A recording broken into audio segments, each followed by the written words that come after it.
जय श्री राधे, जय श्री सीताराम। सुनते हैं बहुत ही सुंदर कहानी। ये कहानी रामचरितमानस से ली हुई है। रामचरितमानस में एक बहुत ही सुंदर चौपाई है। उस अर्ध चौपाई में छुपा हुआ है रहस्य। तो वो चौपाई कौन सी है? जिस समय भगवान राम और सीता और लक्ष्मण वन को चले जाते हैं, उसी समय अयोध्या में भरत जी आते हैं। तो भरत जी को पता लगा कि मेरी माता के हट करने पर ही राम जी को वनवास जाना पड़ा। अरे मेरे भाई को वनवास भेज दिया, तो ये बात मैं अपनी माता से अवश्य कहूँगा। इसी पर भरत जी माता कैकेयी से मिले और उन्होंने बड़ी सुंदर बात कही। उन्होंने कहा, जननी तू जननी भई विदुषों कछु न बिसाय। माता, तू अपनी माता की तरह हो गई है। इसमें ब्रह्मा जी भी क्या करें, क्योंकि तूने वही काम कर दिखाया जो तेरी माता ने किया। इसका मतलब है कि जिस प्रकार माता कैकेयी ने हठ पूर्वक महाराज से वरदान मांगे, उसी प्रकार कैकेयी की माता ने भी कोई हठ अवश्य किया होगा। तो सुनते हैं ये हठ कैसा किया है। बड़ी सुंदर कहानी है। तो बने रहिए हमारे गुरु ज्ञान दर्पण चैनल पर और बड़े सुंदर सुंदर नए नए वीडियो प्रतिदिन देखते रहिए, सुनते रहिए। तो सुनते हैं, एक समय क्या हुआ कि महाराज कैक बड़े सुंदर धर्माशील राजा थे। महाराज कैक ने बड़ी सुंदर तपस्या की और तपस्या से उनको वरदान मिला कि आप किसी भी जीव जंतु की भाषा को समझ सकते हैं, लेकिन ये बात किसी को बताना नहीं। और जिस दिन तुमने ये बात बता दी कि हमारे अंदर वो कला है, मैं सभी की बात को समझ सकता हूँ, जीव जंतु पशु पक्षी कोई भी हो, तो उसी दिन तुम पत्थर के बन जाओगे। तो राजा ने कहा, ठीक है, मैं कभी किसी को ये बात बताऊंगा ही नहीं, तो मैं पत्थर का बनूंगा कैसे। तो महाराज कैक की बिटिया थी कैकेयी। एक समय क्या हुआ कि महाराज कैक भोजन करने के लिए महलों में पहुंचे, और जैसे महलों में पहुंचे तो रानी ने सुंदर थाली में भोजन परोसा और राजा के पास थाली रख दी। उस थाली में तरह तरह के व्यंजन थे, उसमें दही भी था और दही में रानी ने चीनी डाली। जो शर्करा डाला तो इधर उधर भी दाने पड़ गए थाली में। उसी समय क्या हुआ, राजा कैक ने भगवान को भोग लगाया। भोग लगाने के बाद राजा कैक उस भोजन को बड़े प्यार के साथ ग्रहण करने लगे। उसी समय एक कहीं से घूमती हुई चींटी उनके थाली के पास आ गई। चींटी ने शर्करा के दाने थाली में देखे और उसने थाली में प्रवेश कर दिया। प्रवेश करने के बाद उसने थाली से एक शर्करा का दाना उठाया और लेकर के चल दी। जैसे चींटी अपने घर की तरफ जा रही थी, उसी समय घूमता हुआ कहीं से एक चींटा आ गया। चींटा ने शर्करा का दाना देखा। चींटा कहने लगा, बहन, ये शर्करा का दाना तुम कहाँ से लेकर के आई हो? चींटी ने जवाब दिया, मैं राजा की थाली से लेकर के आई हूँ। चींटा कहने लगा, इसका मतलब है वहाँ और भी दाने पड़े होंगे। चींटी कहने लगी, हाँ सो तो हैं। तो चींटा कहने लगा, बहन, मैं भी बहुत भूखा हूँ, तुम ऐसा करो, ये दाना मुझे दे दो और तुम राजा की थाली से दूसरा दाना ले आओ। चींटी कहने लगी, ये दाना मैं तुम्हें कैसे दे दूं, क्योंकि मैं बड़ी मेहनत से इसे लेकर के आई हूँ। अगर तुम्हें दाना ही खाना है तो तुम राजा की थाली से ले आओ। चींटा कहने लगा, बहन, मैं राजा की थाली के पास नहीं जा सकता, राजा इस समय भोजन कर रहे हैं। चींटी कहने लगी, आप क्यों नहीं जा सकते हो?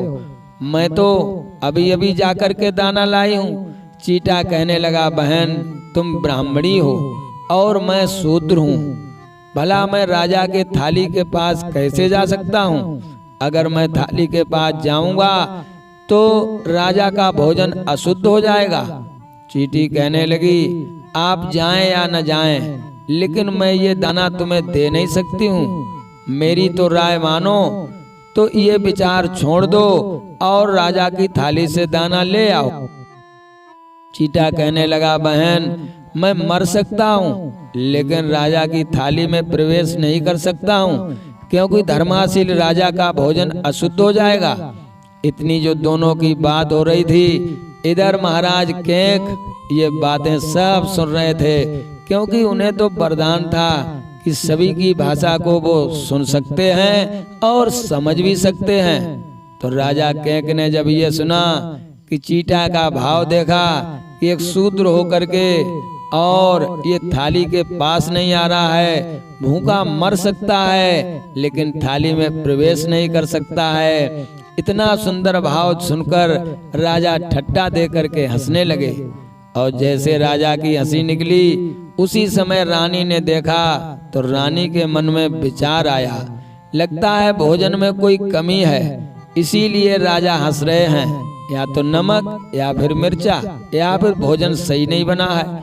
तो रानी एकदम से राजा के पास आई और कहने लगी, महाराज आप क्यों हंस रहे हैं? राजा कहने लगे, अरे रानी यूं ही हंस रहा हूँ। रानी कहने लगी, नहीं कोई तो वजह अवश्य होगी, हमें आप अवश्य बताएं। राजा कहने लगे, वजह कोई नहीं है, भोजन सुंदर है। तो मन में हंसी आ गई। रानी कहने लगी, अगर सुंदर भोजन होता तो आज तक आप कभी नहीं हंसे, लेकिन आज क्यों हंसे हैं? मुझे दिल की बात बताओ, मुझसे झूठ मत बोलो, लगता है कि आप मुझसे कुछ छुपा रहे हैं। राजा केक से रानी ने जब ज्यादा हटकी तो राजा केक कहने लगे, रानी जो बात मैंने कानों से सुनी है वो बात अगर मैं तुम्हें बताऊंगा तो मैं पत्थर का बन जाऊंगा, फिर मैं कहीं का नहीं रहूंगा, इसलिए रानी हट छोड़ दो और मुझे भोजन करने दो। रानी कहने लगी, कुछ भी हो जाए मैं तो पूछ के रहूंगी, आप पत्थर के बने या लोहे के बने, हमें इससे कोई लेना देना नहीं है। तो बहनों भाइयों, राजहट, त्रियाहट और बालहट इसके सामने तो सभी को झुकना ही पड़ता है। राजा केक ने बहुत समझाया लेकिन रानी ने बात नहीं मानी। तो राजा कहने लगे, अगर सुनना ही चाहती हो तो मैं बात यहाँ नहीं बताऊंगा, तुम्हें गंगा के किनारे बताऊंगा। रानी कहने लगी, ठीक है महाराज, गंगा के पास चलो, क्योंकि राजा केक ने सोचा अगर पत्थर का भी बन जाऊंगा तो गंगा के किनारे पड़ा रहूंगा, किसी संत महात्मा भक्त का चरण हमारे ऊपर पड़ जाएगा तो मेरा उद्धार हो जाएगा। ये विचार करके राजा ने रानी से कहा कि मैं गंगा के पास ही जाकर के तुम्हें बताऊंगा। तो रानी कहने लगी, ठीक है महाराज चलो। तो इधर राजा और रानी गंगा के किनारे चलने लगे। रास्ता लंबा था, रास्ते में एक जंगल भी पड़ता था। जब उस जंगल में पहुंचे तो जंगल में देखा एक भेड़ बकरी चराने वाला अपनी भेड़ बकरियों को चरा रहा था।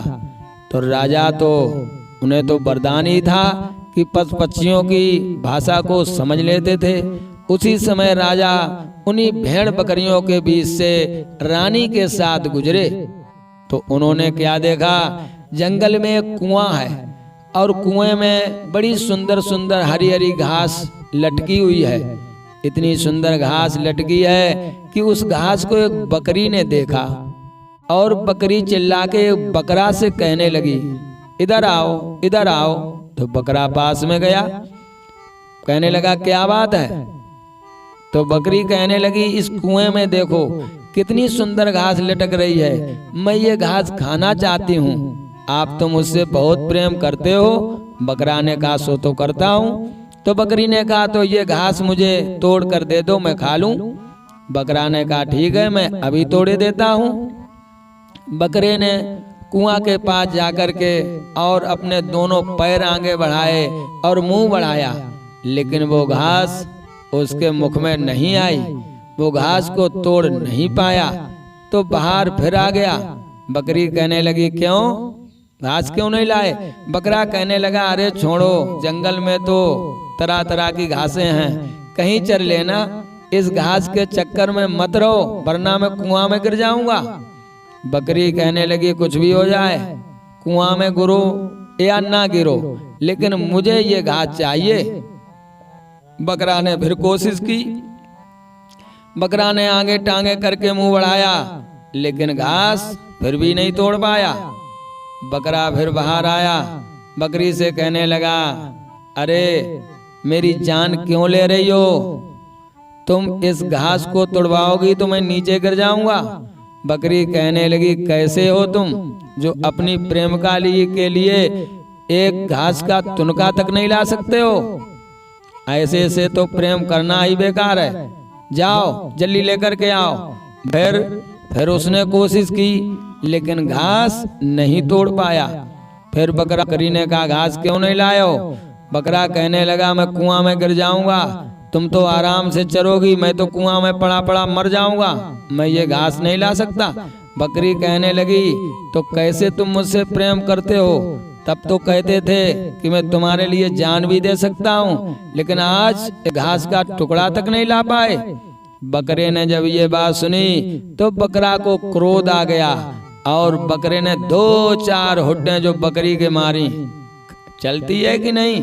मुझे मरवाने के लिए तू कुआं में धकेल रही है, घास खाए या न खाए, लेकिन तुझे अब दोबारा मत कहना कुआं के पास जाऊं। तो बकरे ने जो 2-4 हुड्डें जो उसके मारी, तो बकरी अपने आप लैन पे आ गई और हाथ जोड़ के कहने लगी, स्वामी आप घास लाएं या न लाएं, लेकिन मुझे मारे नहीं। मैं अब तुमसे दोबारा कभी नहीं कहूंगी कि कुआं से घास लेकर के आओ। ये सब राजा के खड़े खड़े सुन रहे थे, उनकी बात भी समझ रहे थे और सुन भी रहे थे। तो राजा के मन में विचार आया, जब एक बकरा बकरी के लिए घास नहीं ला सकता है और उसकी हट को अपनी हुड से दूर कर सकता है, तो मैं रानी के प्रेम में पत्थर क्यों बन जाऊं? अरे ये तो बात पूछेगी, एक छोटी सी बात के मारे में पत्थर बनने जा रहा हूँ, अपना जीवन बर्बाद करने जा रहा हूँ। तो बकरे की सीख राजा के मन में बैठ गई। इधर रानी ने देखा राजा कुछ सोच रहे हैं, तो रानी कहने लगी, चलो महाराज गंगा के पास, यहाँ क्यों खड़े हो? तो राजा ने क्या किया, रानी से तो कुछ बोले नहीं और घोड़े वाला चाबुक लिया और 2-4 चाबुक जो रानी के धरे। तो रानी अपने आप पैरों पे पड़ने लगी, कहने लगी, अब नहीं पूछूंगी कोई बात, अब मैं कोई बात नहीं पूछूंगी, महाराज घर चलो घर चलो। तो राजा के घर पर आ गए, पत्थर होने से बच गए। तो वही बात आज भरत अपनी माता से कह रहे हैं, जननी तू जननी भई विदुषों कछु न विसाय। अरे मेरे पिताजी ने अगर तुम्हें डांटा होता तो तुम वरदान ही मांगना भूल जाती, लेकिन मेरे पिता ने तुमसे कुछ नहीं कहा, तो तुम अपनी माता की तरह हट कर रही हो। तो बहनों भाइयों, कैसी लगी ये सुंदर कहानी? आपको सुंदर लगी हो तो हमारे गुरु ज्ञान दर्पण चैनल को लाइक सब्सक्राइब करें और हमेशा नई नई वीडियो देखने के लिए आप बने रहें गुरु ज्ञान दर्पण चैनल पर। जय श्री राधे, जय श्री सीताराम।